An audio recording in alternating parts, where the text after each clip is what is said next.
एक ऐसा शिनोबी जो लॉयल होके भी उसे अपने ही विलेज वालों ने सुसाइड करने पर मजबूर किया। वो ऐसा उचिया था जिसके गेंजुत्सु में इताची भी फंस जाता था। आपने मादारा, इताची, ओबिटो, सास्के इनके नाम तो बहुत सुने होंगे, पर शिसुई ऐसा उचिया था जो सबसे ज्यादा इंटेलिजेंट था, जिसके पास कातो अमुत्सुकामी ऐसी पावर थी जो पूरे नेशन को मैनिपुलेट करने की शक्ति रखती थी। उसका स्क्रीन टाइम कम है, इसलिए उसके बारे में सभी लोग बहुत कम जान पाए हैं, और यही वजह है कि सबसे ज्यादा क्वेश्चंस और मिस्ट्रीज क्रिएट होती है, जिन्हें एनिमे एंड क्रिएटर्स भी डिटेल में बात नहीं करते। जिसे उसके मरने के बाद उसकी बॉडी का क्या हुआ, वो इतना स्किल्ड था फिर भी सुसाइड क्यों किया, उसने कम एज में मांग्योक्यू कैसे एक्टिवेट किया। बहुत सारे लोगों ने वोट किए थे शिसुई पर वीडियो बनाने के लिए, तो मैं आज 11 ऐसी मिस्ट्रीज फैक्ट्स रिवील्ड करने वाला हूँ। ये वीडियो अगर आप एंड तक देख लेते हो तो आई एम श्योर कि शिसुई कभी भी अंडररेटेड नहीं लगेगा। फैक्ट नंबर 1, एक बहुत क्रीपी मिस्ट्री थी कि शिसुई के सुसाइड के बाद उसकी बॉडी कहाँ गई, उसका बाद में हुआ क्या। यह सबसे मैसिव मिस्ट्री है, उसकी बॉडी, क्योंकि नारुतो एनिमे ने हमें प्रॉपरली एक्सप्लेन किया ही नहीं। तो मैंने इस पे रिसर्च करना स्टार्ट कर दिया और पूरे सिनेरियो को समझा, एंड मुझे वो पता चला जो आपको भी जरूर सुनना चाहिए। ठीक से समझाता हूँ। हमें एनिमे ने क्या दिखाया, इताची को उसने एक आग दी, सुसाइड नोट छोड़ा और ऊपर से जंप कर दिया। अब ये पूरा सिनेरियो बहुत सारे क्वेश्चंस क्रिएट करता है। मरने के बाद बॉडी किसने रिकवर की, क्या अनबू वहाँ पहुंचे थे, क्या रूट इन्वॉल्व था, क्या डांजो ने हमसे कुछ छुपाया है। बिकॉज उसके मरने के बाद एनिमे ऑलमोस्ट कम्प्लीटली साइलेंट हो जाता है, बट लॉजिकली सोचे तो एक यही चीज है जो इस थ्योरी को डार्कर बनाती है। सुनो, नारुतो वर्ल्ड में शारिंगन वाली बॉडी नॉर्मल कॉप्स नहीं होती।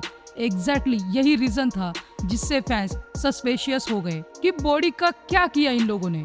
और सबसे इम्पोर्टेंट बात तो ये थी कि शिसुई एक इलाइट उचिया था जिसके पास कातो अमुत्सुकामी जैसी टेरिफाइंग पावर थी। वो अनबू में था। इतना सब होते हुए उसकी बॉडी का प्रॉपर इन्वेस्टिगेशन तक ठीक से दिखाया नहीं गया। ये बहुत स्ट्रेंजर लगता है ना, बट पूरी बात सुनो। पॉसिबिलिटीज ये बताती है कि इताची ने शिसुई का अंतिम संस्कार किया था। उसने उसके बॉडी को अमातेरासु से जला दिया था जिससे एनिमीज उसे ढूंढ ना पाए। बिकॉज यही रीजन था कि काबुटो रिएनिमेशन के लिए उसका डीएनए ढूंढ नहीं पाया था, इसलिए वो 4th ग्रेट निंजा वॉर में भी रिएनिमेट नहीं हुआ। और उसके पीछे ओरोचिमारू भी था, उसे भी उसका शारिंगन चाहिए था, इसलिए उसने दूसरी आग इताची को दे दी थी कि वो ओरोचिमारू के हाथ ना लगे।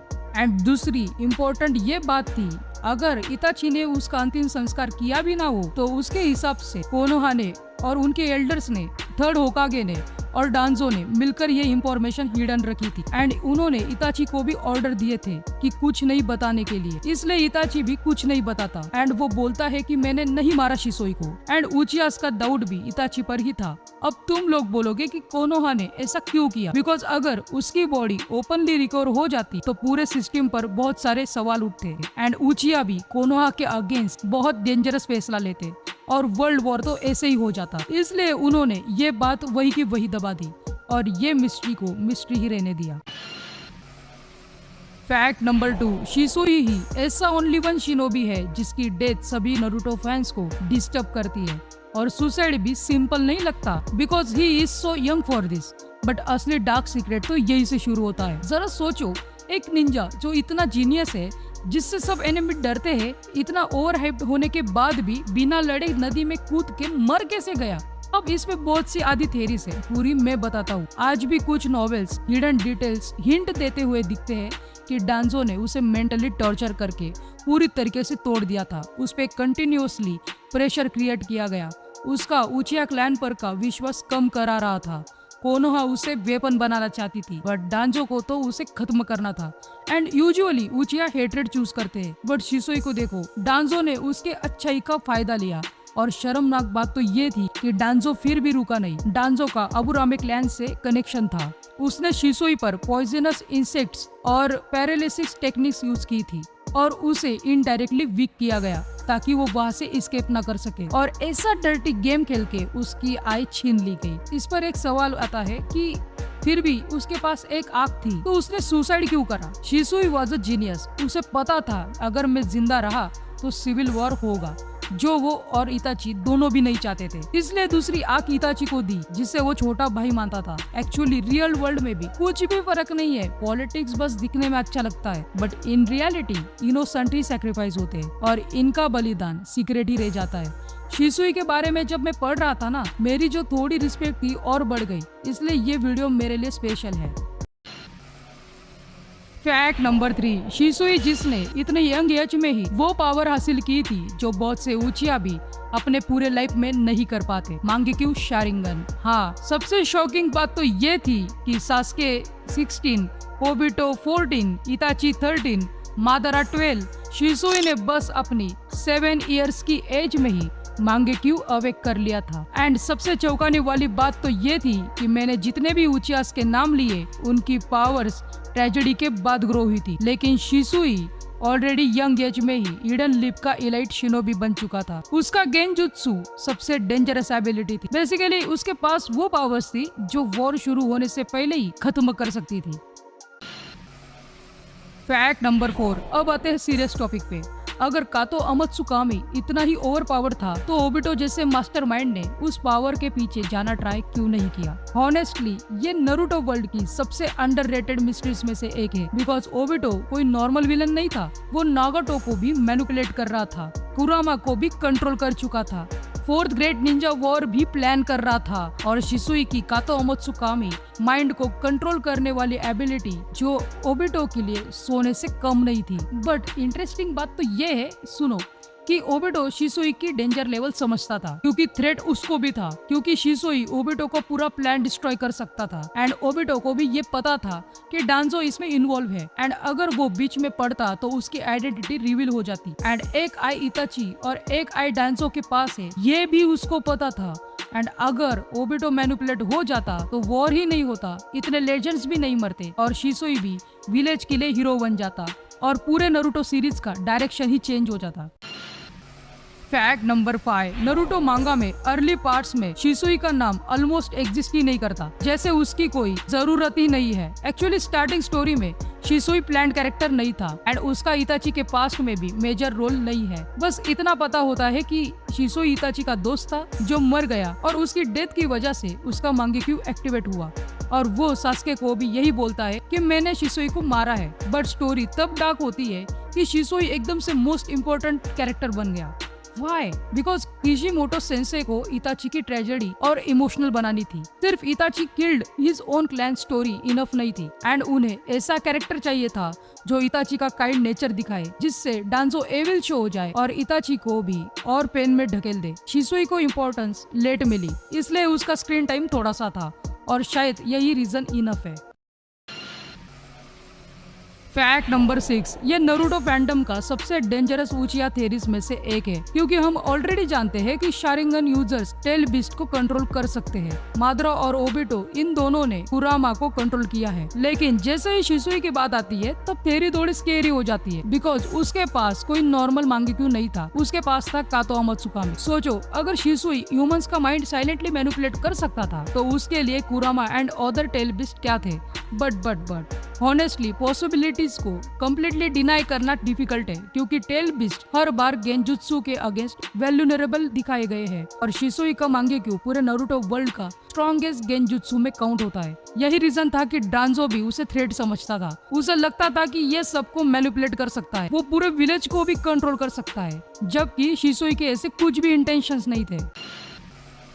फैक्ट नंबर 7, शिसुई की आई सबसे इंटरेस्टिंग रही है। आपको इसके बारे में बहुत क्वेश्चंस होंगे, बिकॉज एनिमे ने हमें कभी एक्सप्लेन नहीं किए, बट जो इंफॉर्मेशन ऑफिशियली मुझे मिली है उसके बेसिस पर मुझे इतना तो पता चला है कि ये लॉजिकल क्लियर ट्रूथ है कि कातो अमात्सुकामी स्ट्रॉन्गेस्ट गेंजुत्सु आई थी, बट नॉट स्पैमेबल। सुनो, उसकी सबसे बिगेस्ट लिमिट क्या थी? आपने ये सीन तो देखा होगा, जब इताची का क्रो वाला आई यूज हो जाता है तब रिवील होता है कि कातो अमात्सुकामी को दोबारा यूज करने में ऑलमोस्ट 10 साल लग जाते हैं। अब क्वेश्चन ये है कि क्या शिसुई मल्टीपल टारगेट्स कंट्रोल कर सकता था?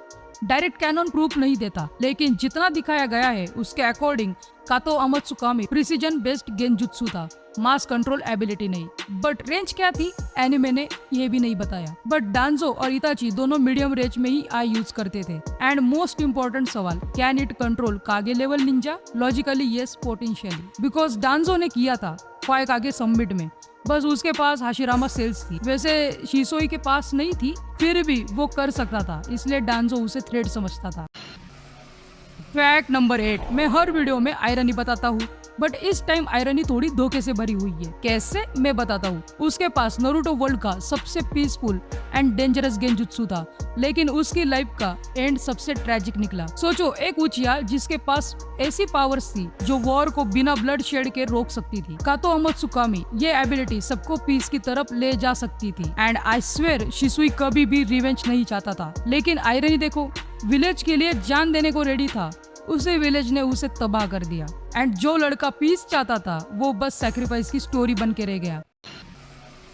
फैक्ट नंबर 9, मैं इतनी सारी बातें कर रहा हूँ एंड उसके सुसानो के बारे में बात ना करूँ तो मुझे पाप लग जाएगा। हमें पूरे सीरीज में सुसानो हमें दिखाया ही नहीं है। एंड ये ग्रीन क्या है, एंड जिससे भी ये रेफरेंस लिया गया है तो इसकी एबिलिटीज क्या है, और ये भी टेक्निकली सोचे तो कैनन एंड मांगा में शिसोई ने सुसानो यूज ही नहीं किया है, इसलिए बहुत से फैंस मानते हैं कि सुसानो एग्जिस्ट ही नहीं करता। तो ये ग्रीन आया कहाँ से? तो ये एक गेम में ग्रीन सुसानो दिखाया गया था, वो वहां से पॉपुलर हुआ। एंड ऑनेस्टली ये नॉर्मल सुसानो जैसा नहीं लगता। उसका डिजाइन भी एग्जैक्टली शिसोई के फाइटिंग स्टाइल की तरह है। एंड उसका डिजाइन लाइट वेट और स्पीड फोकस था। एंड कुछ वर्जन्स तो ऐसे भी बने हैं जिनमें drill like spare and range chakra attacks भी दिखाए गए हैं। बट रियल सुसानो तो दिखाई ही नहीं पड़ता, बिकॉज वो खुद कम एज में मरा। उसका फुल पोटेंशियल भी किसी को नहीं पता। एंड इवन ओबिटो का सुसानो भी लास्ट में अपीयर हुआ था। फैक्ट नंबर 10, ये क्वेश्चन नारुतो फैंडम में आज भी मिस्ट्री बना हुआ है।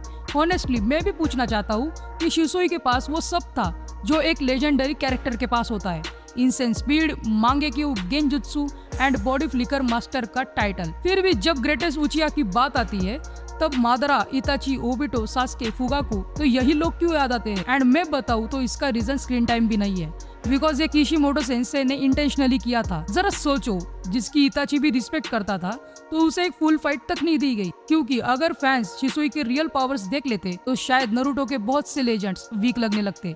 डांजो भी डरता था उससे, उसे पता था स्ट्रेट फाइट रिस्की है, उसे भी डर्टी पॉलिटिक्स करना पड़ा। वही वो अंडररेटेड फील होता है।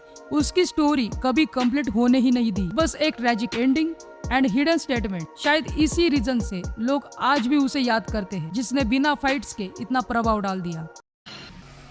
फैक्ट नंबर 11, अब यहाँ तक आ ही गए हो तो ये फैक्ट थोड़ा कंट्रोवर्शियल हो सकता है, तो शायद आपको भी अपना ओपिनियन देना पड़े। सबसे डिबेटेबल क्वेश्चन है, वू वाज स्ट्रॉन्गर, इताची और शिसोई? अब इस डिबेट को यही खत्म कर देते हैं। चलो स्ट्रेट और लॉजिकल आंसर देता हूँ। दोनों को सेम एज में रखते हैं। शिसोई मरा तब उसकी एज 16 थी एंड इताची की भी 16 की एज रखते हैं। अब इन दोनों की फाइट होती तो क्या होता? देखो, शिसोई उस टाइम इलाइट अनबुलेबल शिनोबी था, बॉडी फ्लिकर मास्टर भी था, फियर्ड उचिया था और उसके पास टेरिफाइंग कातो अमात्सुकामी भी थी। इताची जीनियस था, बट 16 की एज में उसने भी सुसानो को मास्टर किया। अमातेरासु कंट्रोल, अकात्सुकी एक्सपीरियंस अभी भी फुल्ली गेन नहीं किया था। स्ट्रेट लॉजिकल कंपैरिजन देखो तो स्पीड में शिसुई, गेंजुत्सु में भी शिसुई, इंस्टेंट मैनिपुलेशन एबिलिटी में भी शिसुई, बट स्ट्रेटेजिक इंटेलिजेंस में इताची के क्लोज था। अगर सेम एज डायरेक्ट फाइट होती तो शिसुई इताची को डिफीट कर देता, बिकॉज इताची भी उसे इंस्पिरेशन मानता है। बट इताची जब अकात्सुकी ज्वाइन करता है उसके बाद वो इंसेन हो गया था। प्राइम इताची मोस्ट डेंजरस है, अगर शिसुई भी जिंदा होता